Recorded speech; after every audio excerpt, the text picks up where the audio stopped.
हाल चाल।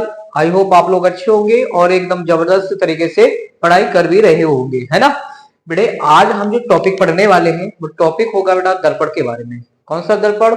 गोलीय दर्पण, स्फेरिकल मिरर के बारे में हम आज बात करेंगे बेटे यहाँ पे। ठीक है बेटे, हमने कल जो पढ़ा था वो कल क्या पढ़ा था? हमने प्रतिबिंब के बारे में पढ़ा था। प्रतिबिंब के साथ ही साथ हमने पढ़ा था बेटे दर्पण के बारे में, है ना। तो थोड़ा सा रिकेप कर लेते हैं फिर आगे मूव करते हैं। रिकेप करेंगे बेटा यहाँ पे।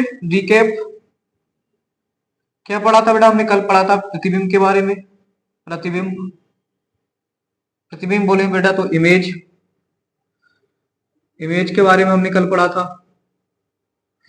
उसके बाद बेटे इमेज, प्रतिबिंब के प्रकार पढ़े थे।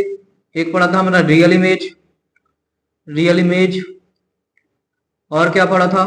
और उसके साथ ही साथ बेटे हमने पढ़ा था virtual, virtual image, virtual image. ठीक है, रियल इमेज, वर्चुअल इमेज मतलब वास्तविक प्रतिबिंब। क्या पढ़ा था यहां से बेटे? वास्तविक को, वास्तविक प्रतिबिंब, प्रतिबिंब और आभासी प्रतिबिंब। और क्या पढ़ा था बेटे हमने? आभासी प्रतिबिंब, आभासी प्रतिबिंब। ठीक है, ये हमने बात कर ली थी। हमने कहा था बेटा वास्तविक प्रतिबिंब के बारे में। वास्तविक प्रतिबिंब के बारे में हमने आपको क्या बताया था? हमने कहा इसमें वस्तु से चलेंगी प्रकाश किरणें और प्रकाश किरणें चलने के बाद परावर्तन के पश्चात और लेंस से अपवर्तन के पश्चात, दर्पण से परावर्तन के पश्चात और लेंस से अपवर्तन के पश्चात वास्तव में जिस बिंदु पर जाके मिलेंगी वहां पे कैसा प्रतिबिंब बनेगा बेटा? वास्तविक प्रतिबिंब बनेगा। और इस प्रतिबिंब को हम पर्दे पर भी प्राप्त कर सकते हैं। ये वास्तविक प्रतिबिंब किस किस के द्वारा बनता है? अवतल दर्पण के द्वारा, उत्तल लेंस के द्वारा वास्तविक प्रतिबिंब हमारा बनता है। इतनी बात हमने वास्तविक रियल इमेज के बारे में बात कर ली थी। वर्चुअल इमेज के बारे में बात करें बेटे।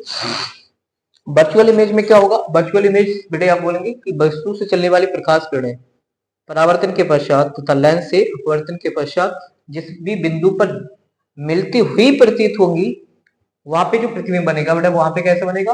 आभासी प्रतिबिंब बनेगा। और इस प्रतिबिंब को पर्दे पर हम प्राप्त नहीं कर सकते।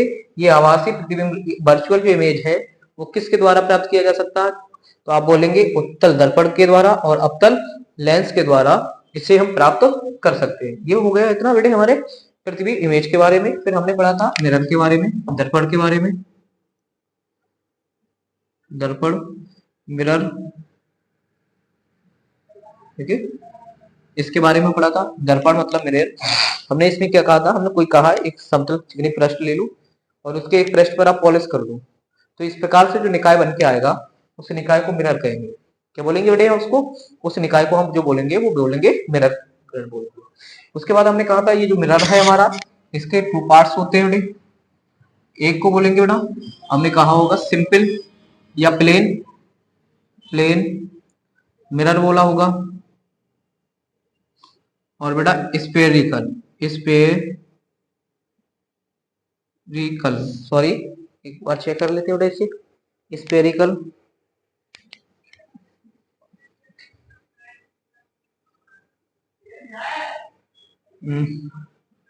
Spherical, spherical mirror, spherical mirror. ठीक है, कैसे बनेगा बेटा यार? Spherical mirror. ठीक है, ये स्पेरिकल मिरर, ये plane mirror. Spherical plane mirror क्या होता है? समतल, समतल दर्पण। ठीक है, और क्या होता है बेटा यहाँ से? समतल मिरर हो गया। समतल मिरर के बाद बेटे बोलेंगे हम गोलीय दर्पण, गोलीय दर्पण। ठीक है मेरे लाडलो, मेरे रसगुल्लो, समझ में आ गई बात? गोलीय दर्पण, समतल दर्पण और गोलीय दर्पण। कल हमने बात किसके बारे में कर ली बेटे मेरे? मैंने बात कर ली थी कल समतल दर्पण के बारे में, प्लेन मिरर के बारे में हमने बात यहाँ पे कर रखी थी। क्या बताया था बेटे हमने? हमने कहा था यहाँ पे एक समतल पृष्ठ ले लीजिए और उसके किसी एक पृष्ठ पर आप पॉलिश कर दी तो इस प्रकार से जो निकाय बनेगा, इस प्रकार से जो दर्पण बन के आएगा बेटे वो क्या होगा? हमारा समतल दर्पण होगा। हमने कहा इस समतल दर्पण के बारे में थोड़ा सा कुछ पॉइंट भी बताए, की पॉइंट जिन्हें हम बोल सकते हैं। हमने कहा था मेरे लाडलो, हमने बोला था यहाँ पे कि इसके द्वारा सदैव आभासी प्रतिबिंब बनेगा। ठीक है, आभासी प्रतिबिंब होगा। दूसरा क्या कहा, वस्तु के बराबर प्रतिबिंब बनेगा, ठीक है, आभासी होगा, और उतनी ही दूरी पर बनेगा जितनी दूरी पर दर्पण से वस्तु रखी होगी। इसका जो प्रतिबिंब बनेगा, इसके द्वारा जो समतल दर्पण के द्वारा जो प्रतिबिंब बनेगा, वो प्रतिबिंब उतनी ही दूरी पर बनेगा जितनी दूरी पर वस्तु दर्पण से रखी होगी, ठीक है। और यदि हमें समतल दर्पण के द्वारा किसी वस्तु का पूरा प्रतिबिंब चाहिए, तो समतल दर्पण की जो लेंथ होनी चाहिए, वो जो हमारी क्या बोल सकते वस्तु है, उस वस्तु की आधी होनी चाहिए, ठीक है। इस तरीके से हमने समतल दर्पण के बारे में बात कर ली थी बेटे साहब। आज हम पढ़ने वाले बेटा गोलीय दर्पण, स्फेरिकल मिरर के बारे में आज बात करेंगे। बस निगाहें बेटे गड़ा के रखेंगे बोर्ड की तरफ, और आप मेरी बात को ध्यान से सुनेंगे। गारंटीड कहते हैं बेटे आपको हम आज गोलीय दर्पण के जितने भी गोलीय दर्पण क्या है, गोलीय दर्पण के कितने भाग होते हैं, साथ ही साथ गोलीय दर्पण से संबंधित कुछ महत्वपूर्ण परिभाषाएं हैं, उनके बारे में आज हम आपको क्लियर करा के जाएंगे। बस ध्यान से आप सुनते रहेंगे मेरी बात को, जरा सुन लो। मैं डालते बड़े इसके बाद हम मेन हेडिंग आज पढ़ेंगे स्फेरिकल मिरर, गोलीय दर्पण।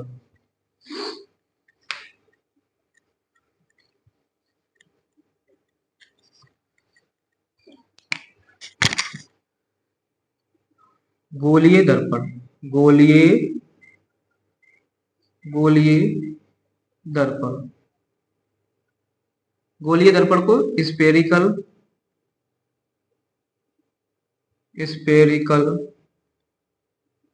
मिरर, स्फेरिकल मिरर, इसके बारे में हम आज बात करेंगे। गोलीय दर्पण आप बोलें तो स्फेरिकल मिरर के बारे में हम आज यहाँ पे बात कर रहे होंगे। समझे कि क्या है बेटी इसके बारे में। ये जो गोलीय दर्पण है ना मेरे आप पास, गोलीय दर्पण स्फेरिकल जो मिरर है, इसमें बोलेंगे बेटा किसी कांच के खोखले गोलीयकार भागों को काट ले, किसी कांच से खोखले गोलीय भाग को काटकर उसके किसी एक पृष्ठ पर पॉलिश कर दे। क्या कर दे बेटे, उसके किसी एक पृष्ठ पर पॉलिश कर दे। पॉलिश करने के बाद, पॉलिश मतलब कलाई कर सकते हैं आप, कलाई कर दे, पॉलिश या कलाई कर दे, तो इस प्रकार से जो निकाय बन के आता है, इस प्रकार से दर्पण बन के आता है, बड़े बन के आता है गोलीय दर्पण। मेरे लाल मैं एक बार फिर से रिपीट करता हूं, आई होप नहीं समझ में आई होगी आपको बात, तो रिपीट करता हूं। किसी कांच के खोखले गोलीय भागों को काट ले, और उसके काटने के बाद उसके किसी एक पार्ट पर आप क्या कर दे, कलई या पॉलिश कर दे। किसकी होनी चाहिए, लाल ऑक्साइड की होती है। किसकी होती है बेटा ये कलई या पॉलिश, लाल ऑक्साइड की होती है। लाल ऑक्साइड की आप पॉलिश कर दे, तो बेटे इस प्रकार से जो निकाय बन के आएगा, इस प्रकार से जो दर्पण बन के आएगा, उस दर्पण को क्या बोलेंगे बेटा, स्फेरिकल मिरर बोलेंगे। और ये स्फेरिकल जो मिरर है बेटे, ये स्फेरिकल मिरर हमारा 2 पार्ट्स में डिवाइड है। कितने पार्ट्स में डिवाइड है बेटे, 2 पार्ट्स में डिवाइड है हमारा। कौन कौन से 2 पार्ट्स है बेटे,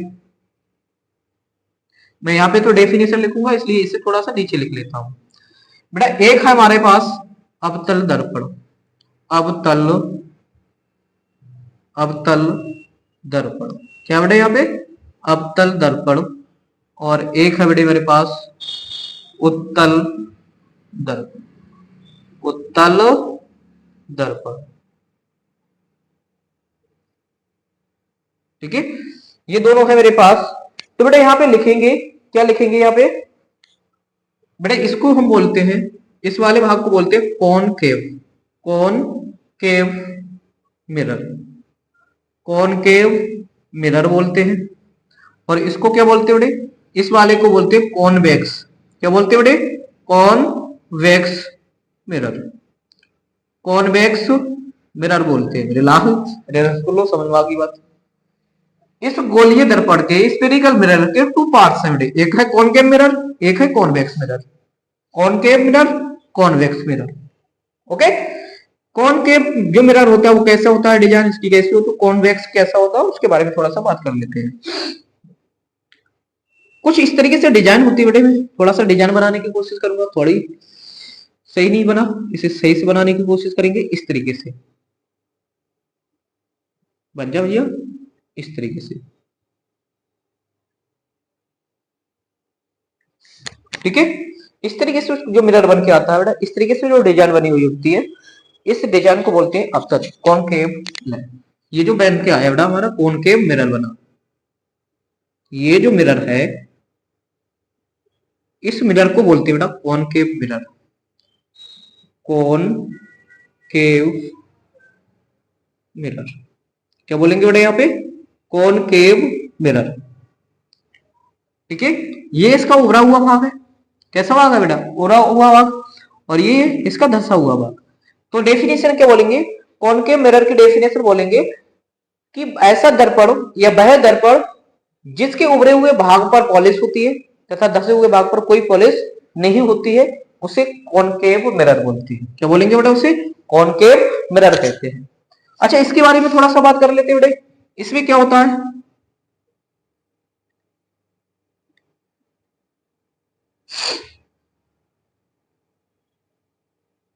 इसका उभरे हुए भाग पर ही पॉलिश नहीं होती। इसके क्या होती है बेटे? उभरे हुए भाग पर ही पॉलिश नहीं होती, जबकि धसे हुए भाग पर पॉलिश होती है। ठीक है, तो धसे हुए भाग पर पॉलिश है। किस भाग पर पॉलिश करवा दी बेटे? इसके धसे हुए भाग पे पॉलिश करा दी। तो ये जो बनेगा कौन सा मिरर बन जाता है? Convex mirror. कौन सा मिरर बन जाता है बेटे यहाँ पे? कॉन्वेक्स मिरर बन जाता है बेटे यहाँ पे। तो डेफिनेशन क्या होगी? कॉन्वेक्स मिरर की डेफिनेशन को बोलेंगे दर्पण वह दर्पण जिसके धसे हुए भाग पर पॉलिश होती है तथा उभरा हुआ भाग परावर्तक तल की तरह कार्य करता है, पृष्ठ की तरह कार्य करता है, वो दर्पण हमारा कॉन्वेक्स मिरर कहलाता है, उत्तर दर्पण कहलाता है। फिर से रिपीट करते हैं, दोनों को एक बार अच्छे से समझेंगे। ठीक है, देखो क्या बताना चाह रहा हूं बेटे। अवतल दर्पण में क्या बात होगी? अवतल दर्पण में उभरे हुए भाग पर पॉलिश होगी और धसा हुआ भाग इसका क्या होगा? परावर्तक पृष्ठ होगा। ऐसा दर्पण जिसके ऊपरे हुए भाग पर पॉलिश तथा धसे हुए भाग कैसा बना दिया जाए? परावर्तक पृष्ठ बना दिया, वह दर्पण अवतल दर्पण कहलाएगा। अच्छा, उत्तल दर्पण के बारे में बात कर लेते हैं। उत्तल दर्पण में मतलब वह दर्पण जिसके धसे हुए भाग पर पॉलिश हो और उभरा हुआ भाग जो हो वो परावर्तक पृष्ठ हो, तो ऐसा दर्पण क्या कहलाएगा बेटा? हमारा उत्तल दर्पण कहलाएगा, कॉन्वेक्स मिरर कहलाएगा। बात समझ आ गई बात? अच्छा, इसकी डेफिनेशन और लिख लेते हैं आपको। डेफिनेशन क्या बताई हमने गोलीय दर्पण की? अब बोलेंगे किसी कांच के खोखले गोलीय भाग को काट कर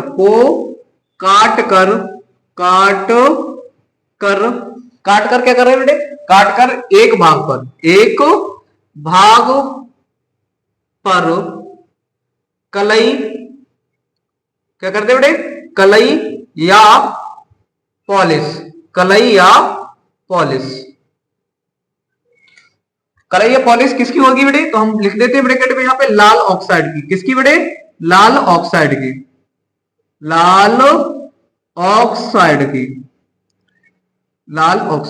ठीक है, लाल ऑक्साइड की करेंगे पॉलिश।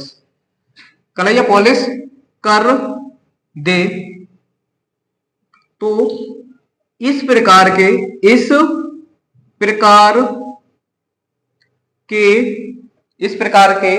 दर्पण को इस प्रकार के दर्पण को क्या बोलेंगे बेटे?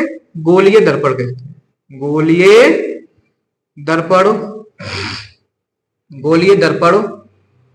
हैं। गोलीय दर्पण कहते हैं। और इसके कितने पार्ट होते हैं बेटे? दो पार्ट होते हैं, एक अवतल दर्पण और एक होता है बेटे उत्तल दर्पण से। तो बेटे हमने आपको इसके बारे में आपको बता दिया अवतल दर्पण क्या है। इसके डेफिनेशन थोड़े सी लिख लेंगे बेटे। ठीक है, इसकी डेफिनेशन यहाँ पे लिखेंगे थोड़ा सा ऊपर के लिए। ठीक है, इस तरीके से लाते हैं और यहाँ पे लिखना स्टार्ट करेंगे। आप बोलेंगे वह दर्पण जिसके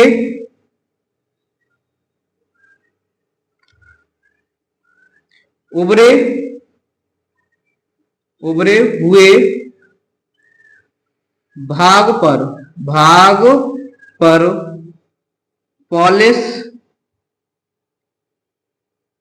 कर दे तथा धसे हुए भाग को क्या बना दे बेटे? परावर्तक पृष्ठ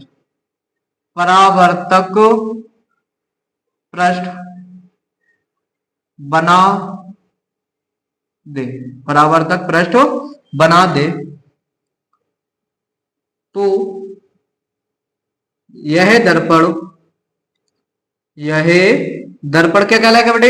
यह दर्पण क्या कहलाने वाला? अवतल दर्पण कहलाने वाला। क्या कहलाने वाला बेटे? अवतल दर्पण कहलाएगा। अवतल दर्पण। कौन सा दर्पण? अवतल दर्पण। अवतल दर्पण। अवतल दर्पण कहलाता है। कहलाता है। और इसकी डेफिनेशन लिखने के बाद ये आप डायग्राम बना लेंगे। अच्छा, अवतल दर्पण के बारे में थोड़ा सा बात कर लेते हैं। इसकी डेफिनेशन भी लिख लेते हैं। देखिए क्या चेंजिंग करेंगे आप यहाँ पे।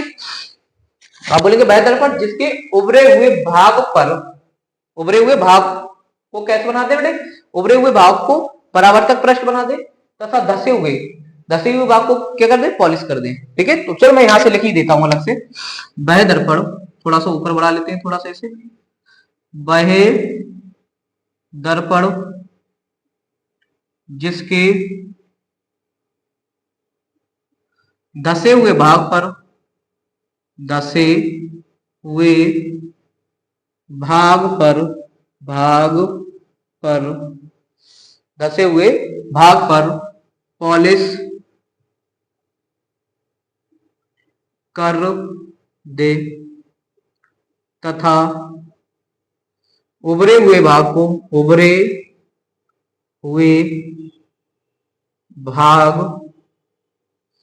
को परावर्तक पृष्ठ बना दे। परावर्तक पृष्ठ बना दे। क्या बना दे बेटे? परावर्तक पृष्ठ बना दे। तो वह क्या कहलाएगा बेटा? हमारा उत्तल दर्पण कहलाता है। उत्तल दर्पण, उत्तल दर्पण कहलाता है।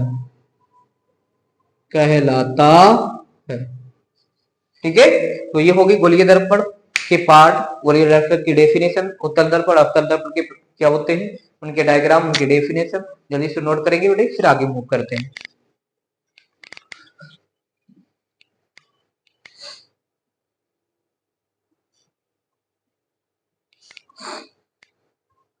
लग गया बच्चा? चलते हैं फिर आगे। हेडिंग डालेंगे गोलीय दर्पण से संबंधित परिभाषा है। Definition related with spherical mirror.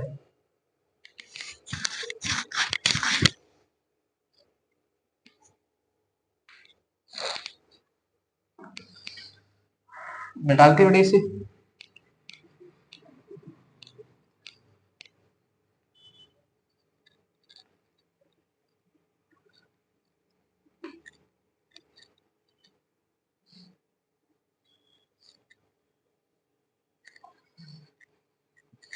ठीक है, अब डेफिनेशन डाल लो बेटे, गोलीय छोड़ो, दर्पण ही डाल लो। दर्पण से संबंधित परिभाषा है।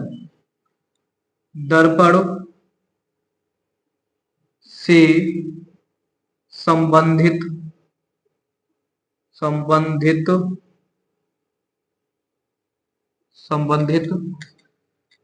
परिभाषा है।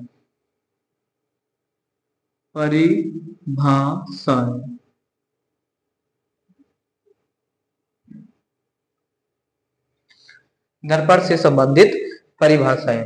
ठीक है, डेफिनेशंस क्या बोलेंगे?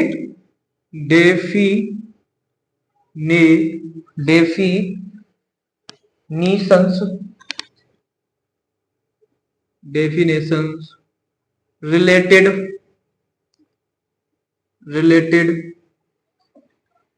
To mirror. डेफिनेशन से रिलेटेड टू मिरर, दर्पण से संबंधित परिभाषा। देखेंगे ध्यान से, समझेंगे ध्यान से, आपको यहीं पे समझा देंगे सब चीज। बेटे मैं एक दर्पण ले लेता हूं। ठीक है, मैंने ले लिया यहाँ पे, कौन सा दर्पण ले लिया? कॉनकेव मिरर ले लिया। यहाँ पे अवतल दर्पण ले लिया। कौन सा दर्पण ले लिया बेटे? मैंने यहाँ पे मैंने दर्पण ले लिया अवतल दर्पण। ठीक है, ये जो दर्पण है वो कैसा दर्पण है बेटे? अवतल दर्पण है। इस अवतल दर्पण की आप बोल सकते हैं इस पृष्ठ की, किसी परावर्तक पृष्ठ की, इस परावर्तक पृष्ठ के केंद्र, ये पृष्ठ है मेरे पास और इस पृष्ठ का कुछ केंद्र होगा, होगा ना, होगा। तो इस परावर्तक पृष्ठ के केंद्र को ही बेटे क्या बोलते हैं, समझना, इस परावर्तक पृष्ठ के केंद्र को ध्रुव कहते हैं। क्या बोलते हैं बेटे? ध्रुव कहते हैं। और इस ध्रुव को पी से प्रदर्शित, किससे प्रदर्शित करेंगे? पी से प्रदर्शित करेंगे। इसको थोड़ा इधर बना देते हैं एक साइड में और डेफिनेशन इधर लिखा देंगे। इस तरीके से मैंने बनाया फटाफट से। इसके केंद्र को क्या बोलेंगे बेटे? ध्रुव कहेंगे, इसे टी से प्रदर्शित करते हैं। तो पहला पॉइंट क्या हुआ?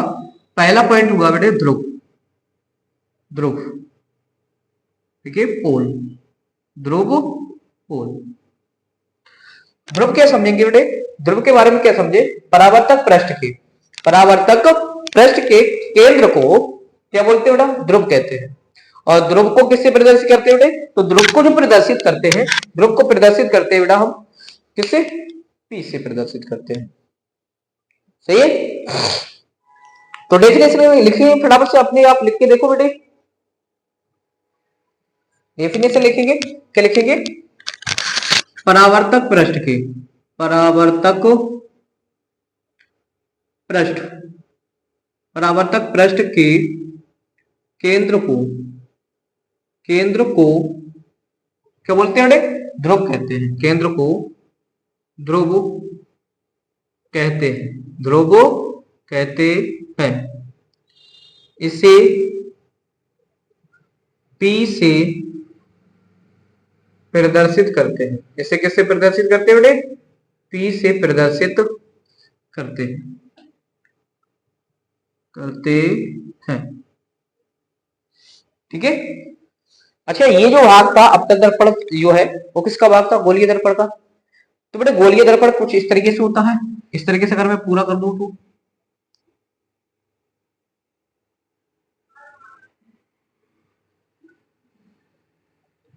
कुछ इस तरीके से, तो इसका कुछ केंद्र होगा, होगा नहीं होगा?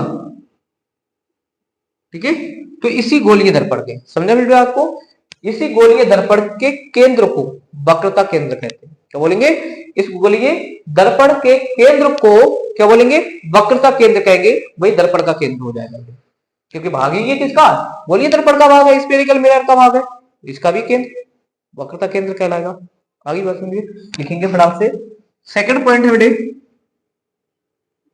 सेकंड पॉइंट है वक्रता केंद्र, वक्रता, वक्रता केंद्र, वक्रता केंद्र, centre of, centre of curvature, curvature, ठीक है। सेंटर ऑफ कार्वेचर, वक्रता केंद्र लिखेंगे डेफिनेशन में। गोलीय दर्पण के केंद्र को, गोलीय दर्पण के केंद्र को, केंद्र को, गोलीय दर्पण के केंद्र को क्या बोलते हैं बेटे? वक्रता केंद्र कहते हैं। वक्रता केंद्र कहते हैं, वक्रता केंद्र कहते हैं।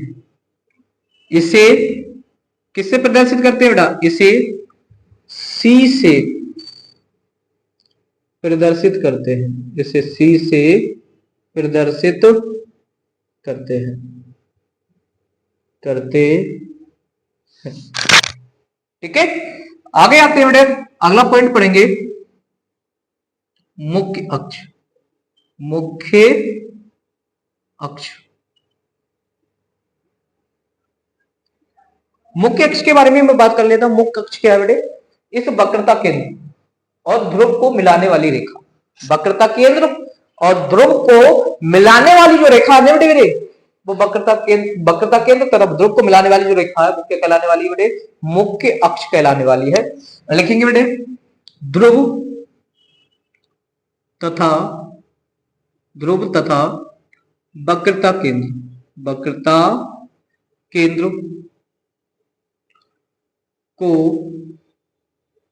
मिलाने वाली रेखा, मिलाने वाली रेखा मुख्य अक्ष कहलाती है, मुख्य अक्ष कहलाती है, मुख्य अक्ष कहलाती है, मुख्य अक्ष कहलाती है। से तो ये हो गई डेफिनेशन कुछ। उसके बाद थोड़ा सा और भी बेटे डेफिनेशंस, ठीक है, क्या है बेटे, उसके बाद हम वक्रता त्रिज्या के बारे में पढ़ लेंगे।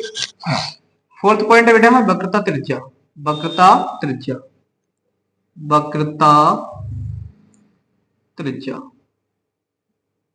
वक्रता त्रिज्या, radius, radius of curvature, radius of curvature. और ये क्या था बेटा, इसको बोलते हो प्रिंसिपल,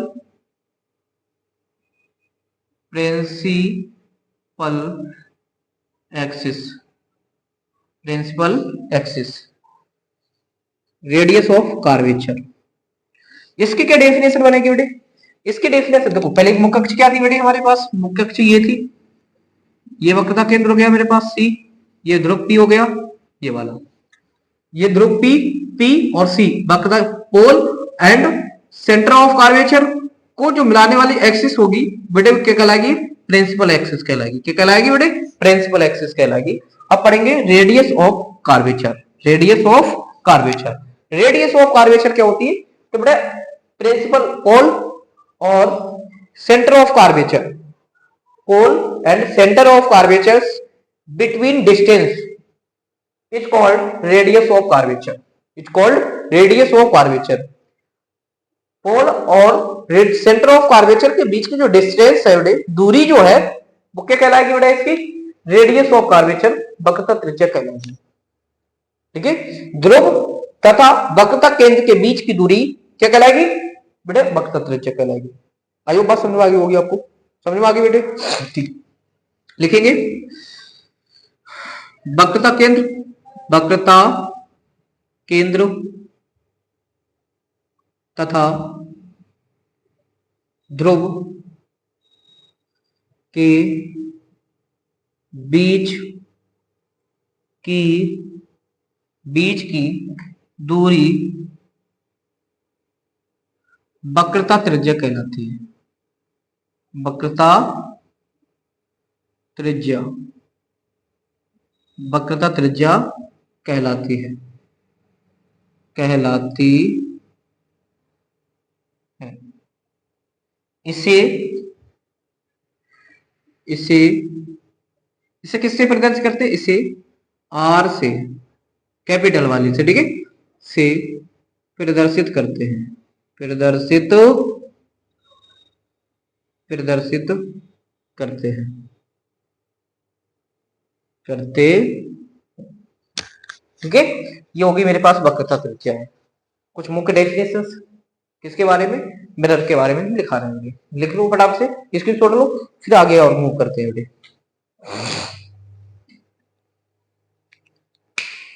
आगे आते हैं बेटे, इसके बाद हम बात कर लेते हैं बेटे, चलो अभी लिख लो, स्पेस है मेरे पास, लिखेंगे बेटा। अगला है वक्रता त्रिज्या होगी, उसके बाद फोकस बिंदु, फोकस बिंदु, फोकस बिंदु, ठीक है। फोकस बिंदु के बारे में पढ़ लेते हैं। फोकस बिंदु क्या होता है बेटे, फोकस बिंदु होता है बेटा पोल और उसके बाद बेटे सी के मध्य में जो भाग होता है, मध्य का जो भाग होता है बेटे वो क्या कहलाता है हमारा,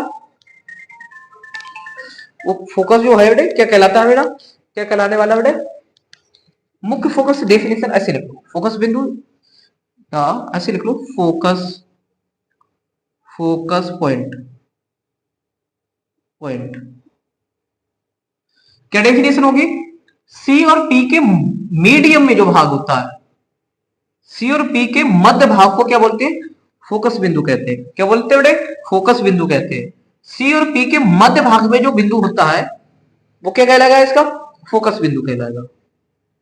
लिखेंगे डेफिनेशन, सी व पी के मध्य बिंदु को, मध्य बिंदु को क्या कहलाता है बेटे? मध्य बिंदु को फोकस बिंदु कहते हैं। फोकस बिंदु कहते हैं। फोकस बिंदु कहते हैं। ठीक है, तो ये हो गया मेरा फोकस बिंदु। और इससे डिनोट कैसे करते हैं बेटा? इसे कैपिटल एफ से डिनोट करते हैं। इसे कैपिटल एफ से प्रदर्शित करते हैं।